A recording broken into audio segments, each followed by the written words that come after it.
Should I say good morning to you, live from Washington, D.C. in this special edition of the Race for the White House. I'm Zaka Jacob coming to you live from the lawns outside the U.S. Capitol building. And this is where all the action is going to be after tomorrow, because tomorrow is Election Day, less than 24 hours to go, and America decides its future for the next 4 years. And the choice could not have been more stark. You have the incumbent Vice President Kamala Harris hoping to make history. If she wins, she will become the first ever woman president of the United States. On the other hand, from the Republican Party, you have former President Donald Trump, who of course believes this country is broken, this country's economy is broken, and he is the man to fix it. Who will America choose between these two very, very contrasting figures? And it's not just their personalities, their politics, their policies couldn't be more stark. It's a choice that more than 150 million plus Americans will make. Mind you, 75 million of whom have already voted early. So what kind of bearing that will have on the final result, we will have to wait and see. But this is not just America's choice. Yes, it's Americans who are voting to decide who's going to be the 47th president of their country, but it has huge consequences for the rest of the world.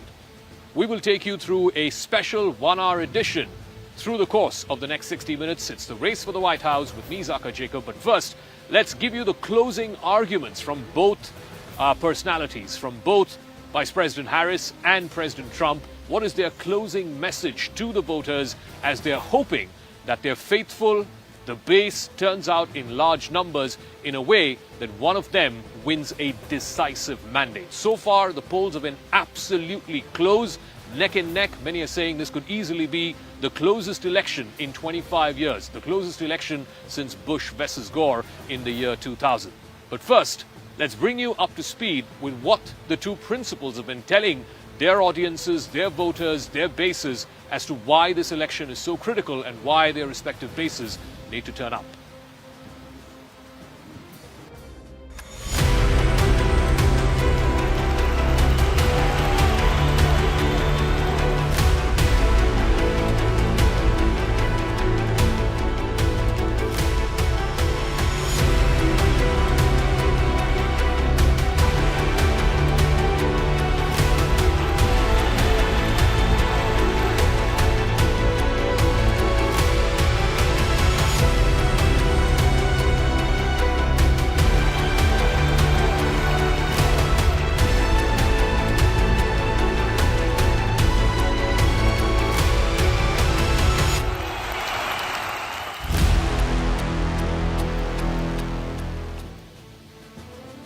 All right, just to give you an update of where both the candidates are in this final 24 hours leading up to Election Day, which is November 5th tomorrow.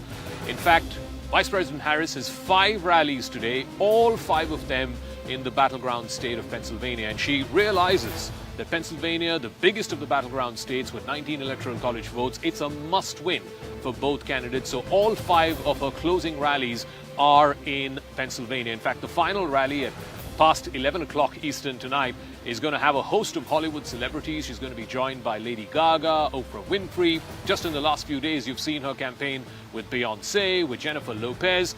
On the other side, Donald Trump is going to be in 4 different places today. He's going to start the day in North Carolina, then he's going to go to Pennsylvania and close out the day in Michigan. Of course, for Donald Trump too, Pennsylvania is a must-win for either candidate because it is the biggest swing state of all the 7 that are on the ballot, that are going to polls this time around.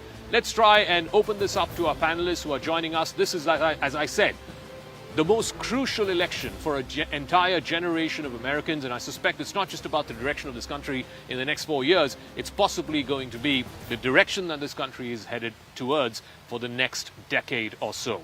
Here with me, Lisa Curtis from the Center for New American Security. She's Senior Fellow and Director with the Indo-Pacific Security Program at CNAS. Ambassador Harsh Shringla is former Foreign Secretary to the Government of India. He's joining us live from New Delhi. Professor Salvatore Babonis is a sociologist who's teaching with the University of Sydney. He's joining us via Zoom. Max Abrams will be joining us, American political commentator. David Tafuri is a former foreign policy advisor to President Obama. Michael Owens is the mayor of the city of Mableton. So they are our guests who will be joining us. We'll also have a CNN reporter a little later on in the program. Lisa Curtis, let me start with you. I mean, everybody wants to know, who's going to win? Is it going to be Trump? Is it going to be back to 2016 to 2020? Or is it going to be Kamala Harris? She's making the case that this election is historic. What is your reading of what's going on? Well, I really think this election is too close to call. It keeps going back and forth, and we see that it's going to come down to the 7 battleground states. Like you said, Pennsylvania, extremely important. And so we really don't know which way it's going to go. But because it is so close, there are a couple concerns. One concern is that one side won't accept the electoral victory of the other side. And of course, there's more concerns about this when it comes to Trump supporters. So if Harris were to win, there's concern that there would be objections by the Trump camp, there would be protests, and I think we can be rest assured that both sides are likely to challenge results at the local level, state level, so we could see certain races going to the courts, and this could take a long time to resolve. So I think the feeling is we may not know who the victor is for weeks, maybe even months to come. So I remember the 2020 election, which of course was in the middle of COVID. There was a record number of mail-in ballots. I think over 100 million people had voted through mail-in ballots. The result, CNN in fact called the result on Saturday morning. So Tuesday night was the election, it got concluded. And finally on Saturday morning at 11 o'clock is when they called the election. Do you think this time too it'll take that long to call the election? I think it likely will take at least that long to call the election. I was hoping to go back to Delhi by then. Well, yeah, you may want to take up camp here. But, the truth is we really don't know. There could be a decisive win by one of the sides. That seems unlikely, given that, up until 24 hours ahead of time, the battleground states, some of them are too close to call, including Pennsylvania. So I think what's more likely is that we'll have disputes, we'll have questions raised, and that it may even go past next Saturday in terms of not knowing who actually has won. I do want to tell our viewers, we were at the White House, just outside the South Lawns of the White House yesterday, between the White House and the Washington Monument, and there were these big barricades, big sort of steel fences that had come up. And presumably that is because, the security agencies here don't want to take any chances as to which way this result will go. And if it is tight, as Lisa and all the polls have been suggesting, then one side might not accept. But we'll get to that. We'll pass that bridge when we get there. But let me bring in Ambassador Shringla. Ultimately for us Indians who are watching this broadcast, you might be thinking, it doesn't really matter, there is bipartisan support. I'm coming to you live from the Capitol Hill, and this has been said since at least the late 90s that there's bipartisan support for the India-US bilateral relationship. But given what we're seeing, Ambassador Shringla, around this whole Khalistan business, just last night we had this attack at a Hindu temple in Brampton in Canada. There's also this ongoing sort of situation with the US authorities. There's a case that's going on in a court in Manhattan. Does it really make a difference who becomes the next president, Donald Trump or Kamala Harris, even on the other issues concerning the bilateral? Or is it that, it doesn't make a difference who the next president is? The India-US bilateral will always be on an upward trajectory. Well, the fact is that this is one of the most watched elections back here in India. And just before I joined this session, I was talking to a few people, and they said, look, we are bombarded with news on the US elections. So there is a lot of interest in India. And clearly, we may be agnostic about the results, but we are watching it very closely. So the US elections are important for the world. It's important for India as a close partner and ally and close partner and friend of the United States. On the other hand, there are issues, as you mentioned, which are out there on the table, but those issues have always been there in one form or the other. There's always been issues. And between two countries that have such a close and comprehensive partnership, there are bound to be certain issues that come up. The important thing is to keep your eyes on the ball, to focus on the comprehensive global strategic partnership that the two countries enjoy, and to make sure that you're on track on the larger issues that matter to you. There are issues, of course, as you mentioned, which could divert attention, but we should be very cognizant of the fact that we have to deal with these issues as they come up. But as I said, not lose sight of the larger issues. And coming back to your question now, I think it is All right. important that, irrespective of who wins the elections, we have a close rapport. There is a close relationship at the level of the principles. Prime Minister Modi has had an excellent relationship with President Obama, with President Trump, with President Biden, and I'm sure he will have a great rapport with whoever becomes president of the United States following this election. So I think we will not be, diverted by these issues, and I don't think the choice of president will determine how these issues will run. I mean, I think both presidents have, I mean, Okay. both candidates have a certain, very positive corner as far as India is concerned, and we will certainly be happy to have either of them in the seat. I want to go across to Mr. David Tafuri and then to Max Abrams and to Professor Babonis. Mr. Tafuri, one thing I noticed, and I must confess, we've been going around DC in taxis, and we do this little dipstick taxi driver survey, which is the most unscientific way of finding out who's going to win tomorrow's election. But a lot of them were saying Trump this time. Generally, what I found was the level of acceptability of Trump was far higher in 2024 than what it was in 2020, or certainly than what it was in 2016. Do you think that's a factor at play? Because, again, this is the word on the street, the common man's sort of interpretation that things are not looking as good as it was when Trump was in power, for whatever reason, economic reasons, price of groceries, whatever it is. Do you think the level of acceptability of Trump has gone up a notch or two? It's really hard to say. That's not the most scientific way to figure that out. As you mentioned, here in Washington, D.C., we're not in a swing state. I do think that one issue you mentioned, which is inflation, has impacted those in the middle class, and that may have made them frustrated with President Biden, and by virtue of that, that frustration could carry over to Harris, and so they're more accepting of a potential change, even to someone like President Trump, who has lots of other reasons why you might have disdain for him as a president. I think that is certainly a factor, but there are lots of things to suggest that there's more momentum on the side of Harris, especially over the last few weeks. There's been a lot of talk about this one poll that came out from Iowa, which Iowa is not a swing state. It was supposed to be in Trump's camp.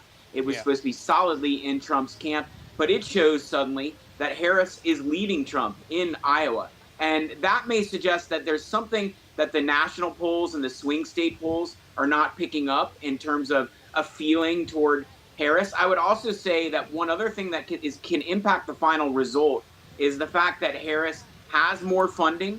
She raised more money. She's spending more on staff in the swing states. She's also spending more on TV commercials. So for those undecided voters, she's likely connecting with them more frequently than President Trump is. But as your previous guests mentioned, the polls in the swing states are so close, you really can't predict who is going to win. And even when you take a large sample size, it still turns out to be very clear and close. I just want to talk about that Iowa poll for a second. In fact, Lisa and I were talking about it before we went on the air. So this is a pollster, Jeanne Selzer, one of the most respected in Iowa and certainly in the United States. And like Mr. Truffaut said, Iowa's not a swing state. Trump won it big last time. He won it again in 2016. Barack Obama was the last Democrat to carry Iowa, and that was God knows how long ago.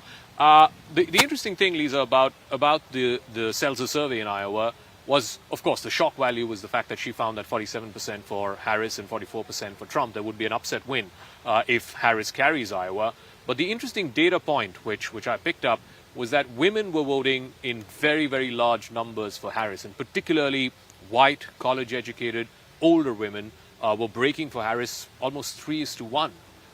If that is true, and like I said, we have no way of finding out until the elections conclude tomorrow. But if that is true, why would that be restricted just to Iowa?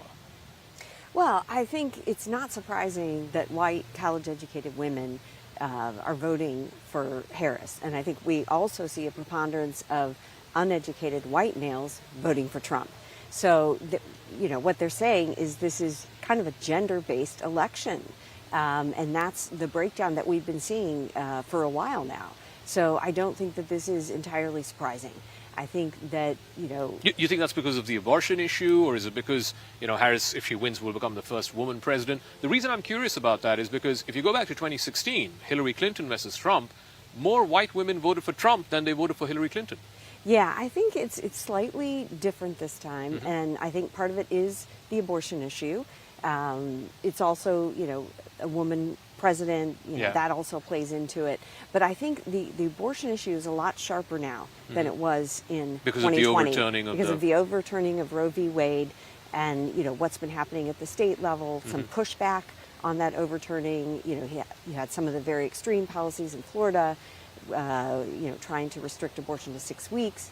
So I think that, white educated, college-educated women are feeling a sort of existential threat to their futures and the futures of their daughters. So I think, that is influencing, but this is not new. This has been influencing the polling for several weeks now. Yeah. I mean, the first time we saw evidence of that was in the 2022 midterms, where this became a huge sort of rallying point for white college-educated suburban women. Brian Abel is a CNN reporter. He's now joining us live from Washington, D.C. Brian, if you can paint the picture for us, it's 24 hours to Election Day. Where are both candidates? What's their sort of final day messaging as they hope that their base turns out? Certainly Trump wants his base to turn out, and I guess if you're in the Harris camp, you want the independents, the non-committed, the undecideds, and I can't understand how anyone can be undecided this close to Election Day. She would want more of those folks to come out as well. What's the messaging in the last 24 hours from both candidates?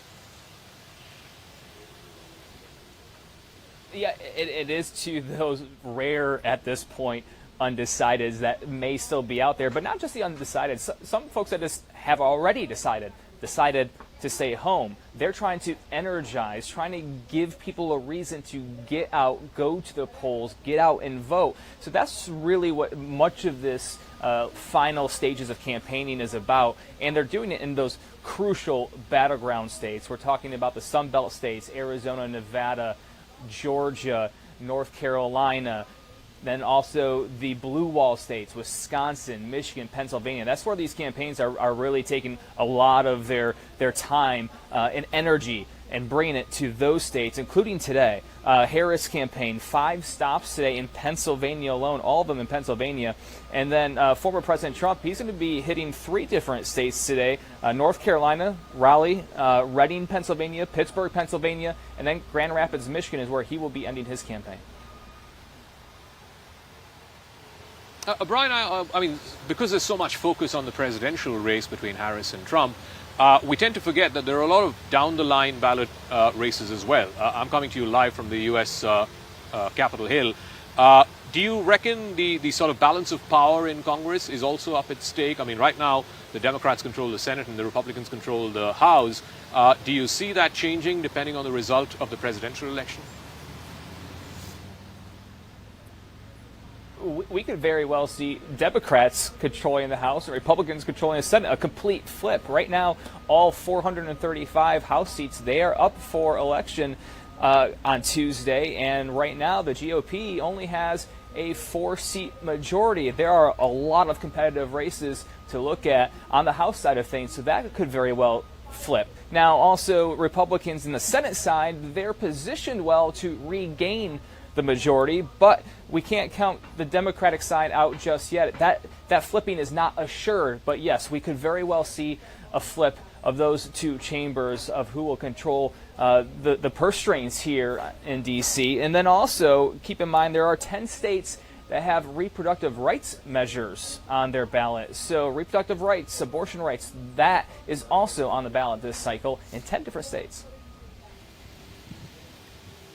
All right, Brian Abel, live for us from Washington, D.C. Thank you very much for joining us with your thoughts and perspectives. We'll be in touch with you as we count down the final 24 hours before polling begins. And like I said, Election Day in this day and age is a bit of a misnomer because already 75 million Americans have cast their vote early. This could be a crucial difference, whether through mail-in or through early in-person voting. That could be close to somewhere, some people are saying anywhere between a third and half of the total electorate, the total number of people who will finally have voted in the U.S. election. Let me speak to Max Abrams and try and get a sort of Republican perspective into this. I did ask David a moment ago about the general level of acceptability of Trump going up a notch or two compared to what it was 4 years ago or even 8 years ago. And curiously, what a lot of people said was they're worried about, the wars, and they're worried about the knock-on inflation because of the wars. And they feel that the White House needs a strong man, and they feel like that Trump is the strong man who can possibly end the two wars. It may not play out that way at all. Trump might actually give an even bigger blank check to Netanyahu, certainly. We know his comments on the Russia-Ukraine war. But how much is Trump's support being driven by people who feel, the country's not in the right direction, it needs a strong man in the White House to deal with the problems both at home and abroad? Well, first of all, I'm a political scientist. I'm a well-known tenured professor at a major research university. So this isn't just a Republican perspective as a commentator. I will say that Kamala Harris is essentially the incumbent, right? So she's had 4 years to direct the country. And so, although Trump was president, he is campaigning against the status quo. And so, of course, naturally, given that position, what he wants to do is point out all of the problems in American society. And that's actually not that hard to do from the perspective of many Americans. Inflation has been absolutely through the roof. People's paychecks just aren't worth all that much. So there are a lot of people struggling. Of course, under this administration, we've seen illegal immigration in ways that we never saw before. Okay. Some of it causally is directly related to some very prominent violent crimes, including just this past week, a shooting of a Jewish guy walking to synagogue in Chicago by an illegal immigrant. The Democratic Party has tried to downplay its causal role in terms of open borders, as well as the marked rise in anti-Semitism under Biden and Kamala. And so the Trump administration or the Trump campaign is shining a flashlight on all of these problems. And what Kamala Harris is trying to do is say things really aren't that bad. She's going to be essentially a continuation of Biden, and that there's absolutely zero policy daylight between her and the current president. And Biden. Okay, let me also go across to Mr. Michael Owens. He's the mayor of the city of Mableton. Mr. Owens, I asked Brian of CNN this, while so much of the focus is on the top of the ticket fight between Trump and Harris, there are some very real issues that are down the line, down the ballot. For a city mayor like yourself, what is at stake really in this election? Because many are saying, this is the closest election in a generation. It's going to decide the future course of this country, not just for the next 4 years, possibly the next decade. And many people are not happy with the direction that the country is going in. And that's why Trump seems to have much more favorability today than he had 4 years ago or even 8 years ago. Thanks for having me on, first of all. And, being a mayor of a city in Georgia, one of the swing states, in a county that at one time was a solidly Republican county, that in recent years have moved towards being a Democratic county. But I can tell you this election has really got people excited. We are outpacing 2020 election numbers by far as people that are turning out to vote early. I heard the comment about 75 million people that have voted early. In Georgia, we've had over 4 million people vote early. And you are right that this impact is being felt up and down the ballot. Those people that are running for state house, state senate seats are feeling that. Our congressional candidates are definitely seeing a boost from the much larger turnout. Now, one could argue, who is that helping, Democrats more, Republicans more? But without a doubt, the vice president coming into the race at the top of the ticket with the switch from President Joe Biden has been a huge boost in Georgia, and I think many of the battleground states as it comes to just moving that needle. I'm telling people, don't worry about the polling numbers. Most of them within the margin of error. I think every single poll, for the most part, within battleground states are within the margin of error. Yeah. But we are seeing a larger turnout with candidates down ballot, and what they're doing is they're bringing their people with them. They're also able to link some of the most critical issues of the national campaign, particularly issues that Kamala Harris is talking about, and linking those to local races where it really matters. As a mayor, what really matters to me is that we have a commander in chief and a president that listens to mayors, and you know we're on the ground. We are the closest to running local government, and so it's important for us that whoever's in the White House is someone who's proven is going to listen to mayors, that's going to bring us in so we can directly help the people. And I don't hesitate for a second to say that the Joe Biden administration had done that, continued to do that, and I have no doubt that the Kamala Harris administration, if she wins, will actually continue that, because it's important for those of us who are mayors, those of us who are state representatives, school board members. You look at a lot of issues that are going on, and we have to tie them back to how they directly impact people. We're talking about affordable housing, how that's such an issue throughout America. When we talk about abortion and how women's rights to choose, that is impacting people. Those are things that are dinner table discussions, and I'm happy to see these issues being talked about with local candidates and with people, with mayors such as myself. All right. Let me also go across to Professor Babonis.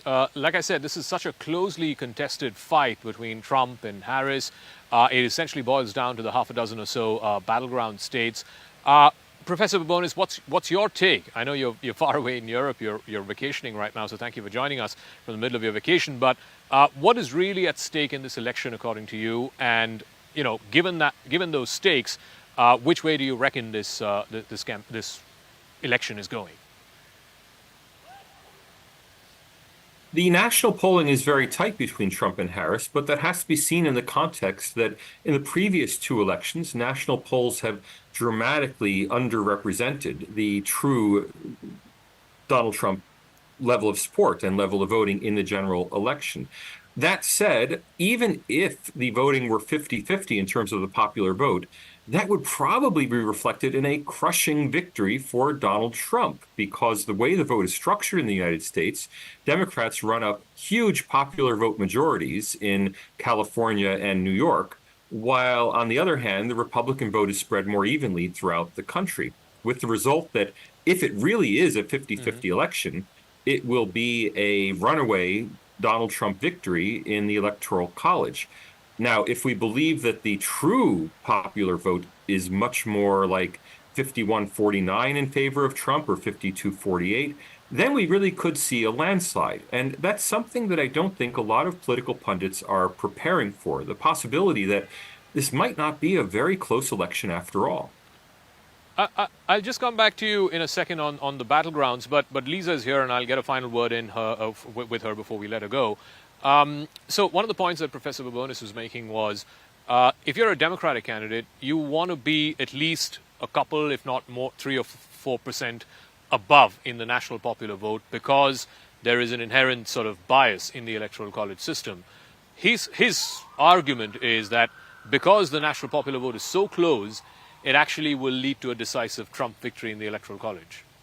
Well, I think we just can't say at this point. I don't think it matters as much what's happening at the national popular level. I think what matters is who is going to get those electoral votes in the 7 battleground states.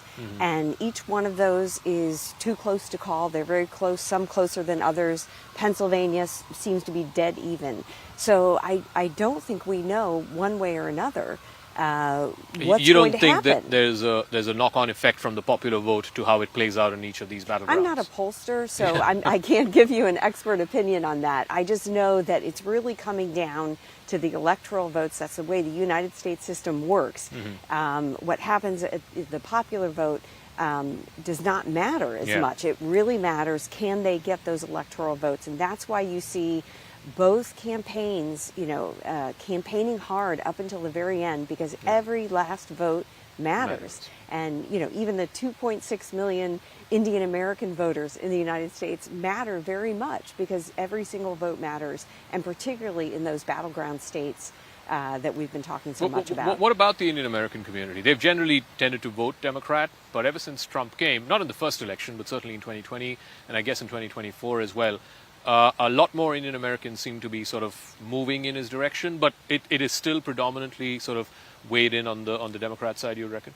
Well, I think Indian Americans do support Trump in fairly large numbers. I don't have the numbers at my fingertips, but people I talk to were very happy with the direction of the U.S.-India relationship during the Trump administration. And I think it says something that even if the votes are close between Indian Americans, the fact that you have, one of the candidates is Indian American, but still Trump polls very well among Indian American communities. That tells you, how much he was able to accomplish for the U.S.-India relationship when he was in power the first time around. And so I think, a lot of those Indian Americans see that, there may be personal issues, domestic issues they're voting on as well. Yeah. They probably tend to be wealthier Americans, so they may be more supportive of Trump's, policies on taxes and other issues. But I think if they're looking at the progress in the U.S.-India relationship, there's no denying that relationship was catapulted forward during the previous Trump administration. And he has said that, Prime Minister Modi is a personal friend of his. Yeah. And so I think the expectation is that he would be really good for the U.S.-India relationship, and a lot of Indian Americans care about that. All right, Lisa Curtis, we'll let you go. Thank you very much for trekking up all the way here to the Capitol Hill and joining us live on this show. Thank you. My pleasure. Thank you. Right. So let me come back to the discussion, and really, it boils down to a couple of issues. One is inflation. Everybody agrees that this is a big Achilles heel for Kamala Harris. The immigration problem, which Trump and his campaign have said is the number one issue. The southern border is broken, and Kamala Harris and Joe Biden are responsible for it. The one issue which is going and which is working for the Democrats is the issue of abortion. If you go by the Iowa Seltzer poll, that seems to be driving women, particularly college-educated white women, in a way that we haven't seen for a presidential election in a long time, and that's on the back of the Roe v. Wade Supreme Court verdict being overturned. But let me go back to our panelists. What does it mean for the rest of the world? Mr. David Tufori, we have two wars that are going on right now. And again, here the feeling is, particularly when it comes to the Israel-Hamas war, in a state like Michigan, where there are, I think, 800,000 Arab Americans, they are upset with the Biden-Harris policy of giving this really long rope to Israel. At the same time, on the other side, they're saying this is the most anti-Semitic. You've seen university campuses, you've seen, protests outside the U.S. Congress. How much of a factor is that issue, the fact that there are these two raging wars and the Biden-Harris administration have not been able to stop it? Well, the Israel-Palestinian issue is a big issue for Arab Americans and Muslim Americans. And as you mentioned, the biggest population of Arab Americans is in Michigan, which is a swing state. So it could have an impact there. And Arab Americans are very upset that the Biden administration has not done more to rein in Israel, to try to convince Israel and coerce Israel into limiting the civilian casualties inside Gaza. But at the same time, I think Arab Americans also recognize that Trump is not going to be any better on those issues. They look at Trump's record during the 4 years he was president. He did lots of things to support Netanyahu. He supported and looked the other way when there were illegal settlements in Palestinian territories. He moved the U.S. embassy to Jerusalem when no other country had done that, an event that many Palestinians felt was a provocation against them. And he has a close friendship with Netanyahu, and I think you have to think that he's going to give Netanyahu even more of a free hand than Biden has given him. So Arab Americans, especially in Michigan, have this tough choice. Do they vote against Harris, vote for Trump as a protest vote, but are they then also actually hurting themselves on the issue they care about? With respect to the Ukraine war, you can draw a very big contrast between what Biden has done and what Harris says she will do and what Trump says he will do. And Trump has said that he doesn't want the war to continue. He said he's going to end the war within a day. I think most people know that that's unrealistic. Ending the war within a day would mean capitulating to Putin. Vance, who is Trump's running mate, is the worst person on Ukraine aid in the U.S. Senate. He's the one person that's most against Ukraine aid. But if you look at polling, most Americans support providing aid to Ukraine. Most Americans want Ukraine to be successful. And most Americans are very concerned about the atrocities committed by Putin. Putin is an indicted war criminal, after all. And so this is an issue that plays well for the Democrats, in my opinion. I do want to go back to Mr. Owens. Clearly foreign policy may not be top of mind for Americans when they vote. And I'm curious to know in Georgia in particular, because this was one of the closest run states last time around in 2020. There was a public spat between Donald Trump and the Secretary of State, the Republican Secretary of State back then. He continues to be.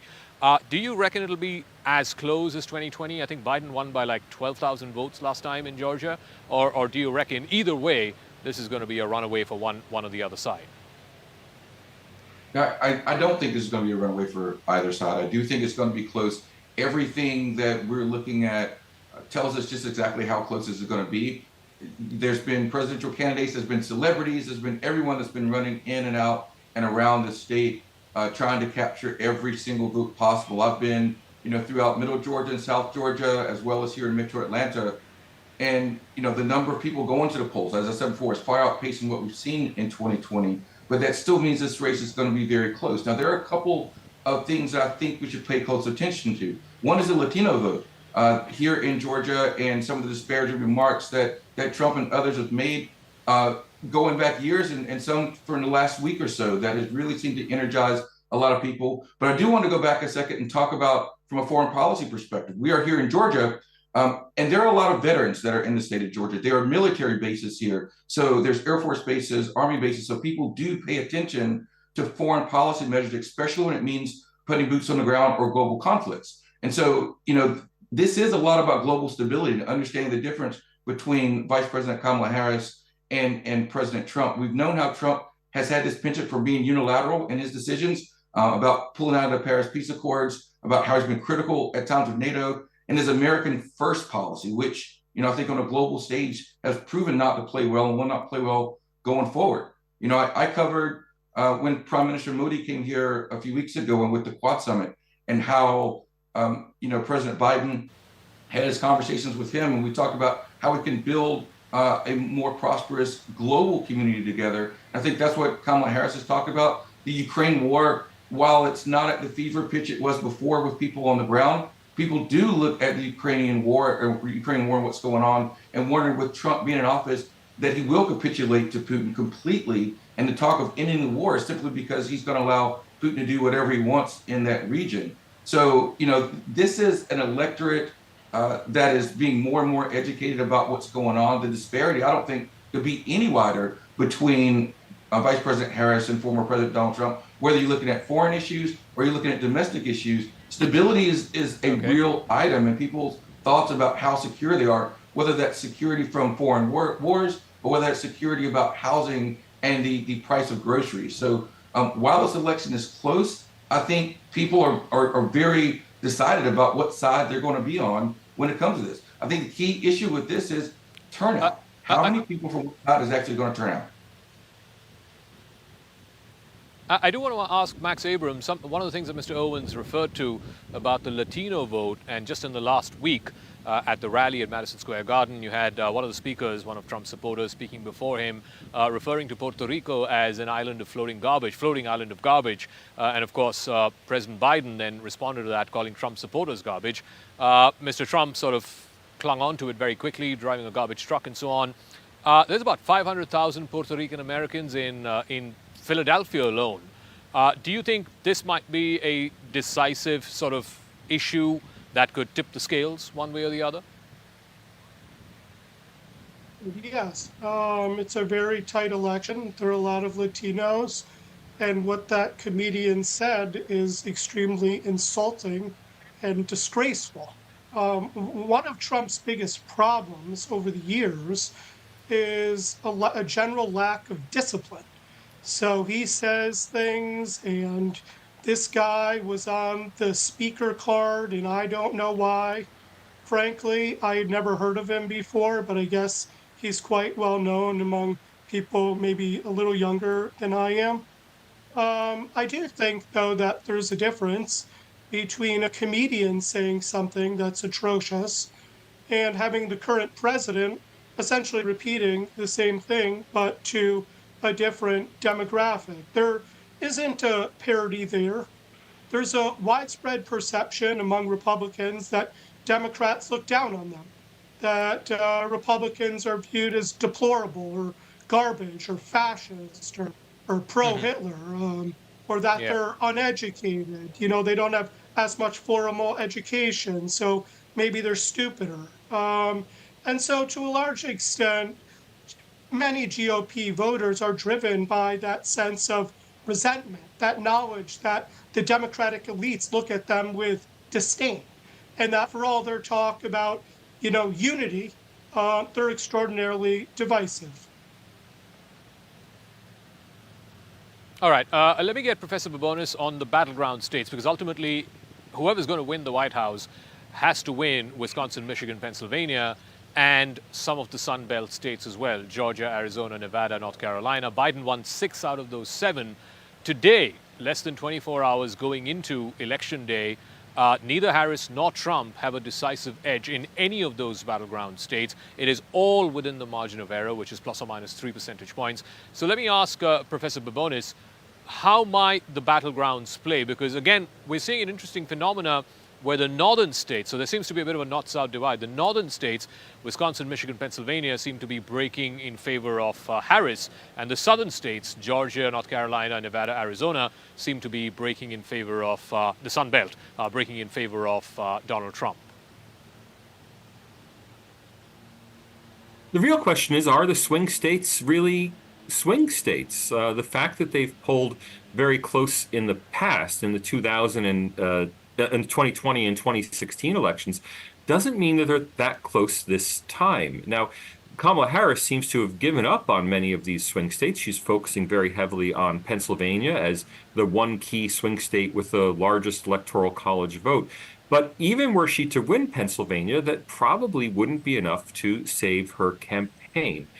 So the swing states, I'm not sure that they're really as swing as they sound. I really suspect that most, or more likely to be frank, all of them, based on current polling numbers, will end up being Trump states in the Electoral College. They'll be close, there's no doubt about that, but in the U.S. system, you know, a 51-49 popular vote in any one state gives all of the electoral votes in that state to the winning party. All right, Professor Babonis, I want to thank you. I want to thank all our guests. I want to thank David, Mr. Owens, Ambassador Shringler, Lisa Curtis, who was here some time back, all of you for joining us for this very insightful discussion, because like I keep saying, and we're coming to you live all through this week from Washington, D.C., it's a high-stakes battle. It's not just a battle that concerns America. This is a battle that concerns the rest of the world, because whoever becomes president, Harris becomes president or Trump becomes president, it has huge consequences for the rest of the world, not least how to stop the 2 wars, what's in it for the India-US bilateral. So huge stakes in this election for not just America and Americans, but for the rest of the world as well. And we'll be covering that live for you all through Monday to Friday this week, live from Washington, D.C., with me, Zaka Jacob, and my camera person, Chintan Dev.